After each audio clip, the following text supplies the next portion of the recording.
Hey, so you have a video game console or any other device that connects using an HDMI cable. Great. But how are you supposed to connect that one HDMI cable that goes into your TV into a separate speaker system? We're about to see the device that'll make this possible here on Simple Cafe, tutorials to the point. Jump straight to this part of the video if you're ready to see the device that I'm talking about.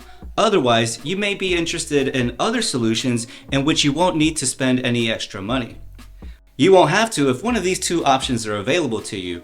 The first is if your TV has any of these ports here.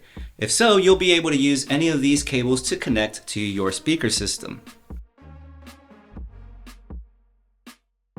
The other option is that if your speaker system, or also known as a receiver, has HDMI ports. If that's the case, there'll be at least two HDMI ports. You'll plug your hardware into one of the HDMI ports with the cable you have to get your audio to your receiver. Then you'll need a second HDMI cable to forward the video signal out to your TV using the receiver's HDMI port labeled out. If neither of these two options are available to you, well then we'll bring in this extra device here. It's a converter. There are many types of converters out there, so we need to be specific when picking it out. Here's a link to mine specifically here that you can find in the description. Now let's get a quick understanding of what it does so you don't end up picking the wrong converter. See, you'll plug your hardware into it, and now it has the video and audio signals that were going into your TV. Alright, what it can do from here is convert your digital audio signals from your HDMI cable into analog audio signals. All this means is that now you can use auxiliary or RCA cables to plug it into your amplifier.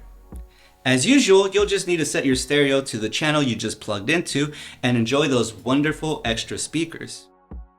And so, now that your sound is taken care of, what about your TV? Well, the video signals are still in the device when we can forward those signals to the same digital format using an additional HDMI cable, and voila, you're all set. If you don't have a spare HDMI cable, see that your purchase includes one.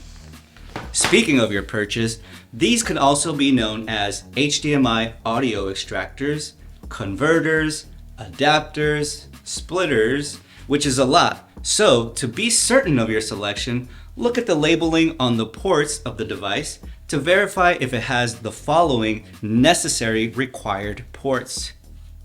Starting with two HDMI ports, one will be labeled in and the other one will be labeled out. An auxiliary jack or red and white RCA ports. Mine in particular only has an auxiliary jack, but that's fine. I can use an auxiliary to aux cable. And finally, a port to power the device, like a round one or a USB port. And there you go. Check out these other two videos here that might help you with some other connections. And now you can help me with either a like, a share, or subscription. Stay cool, and I'll see you on the next one.